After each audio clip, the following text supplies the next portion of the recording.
ఐపీఎల్లో ఎంఎస్ ధోని భవిష్యత్తు ఏంటనేది ఎప్పుడూ ఒక పెద్ద సస్పెన్సే.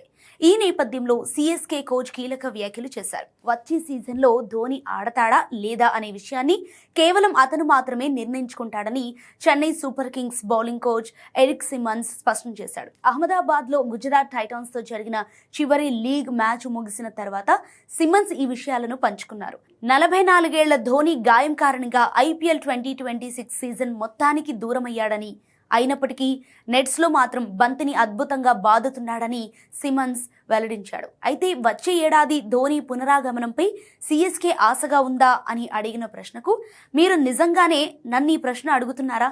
మేము ఎప్పుడూ ఆ ఆశతోనే ఉంటాం అని సిమన్స్ నవ్వుతూ సమాధానమిచ్చాడు. ఈ సీజన్లో ధోనికి ఉన్న గాయం కారణంగా కనీసం పరిగెత్తడం సైతం చాలా కష్టంగా మారిందని, అందుకే అతను బరిలోకి దిగలేకపోయాడని సిమన్స్ తెలిపాడు. కానీ నెట్స్లో బ్యాటింగ్ చేసేటప్పుడు మాత్రం తాను గతంలో ఎప్పుడూ చూడనంత అద్భుతంగా పవర్ఫుల్గా ధోని బంతిని బాదుతున్నాడని ఈ మాజీ సౌత్ ఆఫ్రికా ఆల్రౌండర్ ప్రశంసించారు. ఫిట్నెస్ సమస్యల వల్ల 2026 సీజన్కు పూర్తిగా దూరమైనప్పటికీ ధోనిలో ఇంకా ఆ పాత పవర్ అలాగే ఉందనే వార్త సిఎస్కే అభిమానుల్లో కొత్త ఆశలను రేకెత్తిస్తోంది. అయితే జట్టుకు తాను 100% న్యాయం చేయగలనని నమ్మితేనే ధోని మైదానంలోకి అడుగు పెడతాడని సిమన్స్ స్పష్టం చేశారు.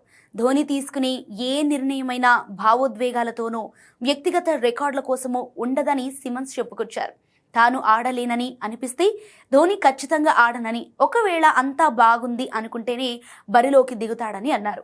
ధోని ఎప్పుడూ తన స్వార్థం చూసుకోడని, జట్టు ప్రయోజనాలను మాత్రమే దృష్టిలో పెట్టుకుని నిర్ణయం తీసుకుంటాడని వివరించారు. ఈ సీజన్లో మ్యాచ్లు ఆడకపోయినప్పటికీ ధోని జట్టుతోనే ఉంటూ కుర్రాళ్లకు మెంటర్గా వ్యవహరించాడని, అతని అనుభవం, ప్రశాంతత జట్టుకు ఎంతో ప్లస్ అయ్యాయని సిమన్స్ పేర్కొన్నారు. ఇక ఇదిలా ఉండగా గుజరాత్ టైటాన్స్ చేతిలో ఐపీఎల్ చరిత్రలోని అత్యంత ఘోర పరాజయాన్ని చవిచూసి ప్లే ఆఫ్స్ రేస్ నుంచి తప్పుకున్న సిఎస్కేకు ఈ సీజన్లో ధోని లేని లోటు స్పష్టంగా కనిపించింది.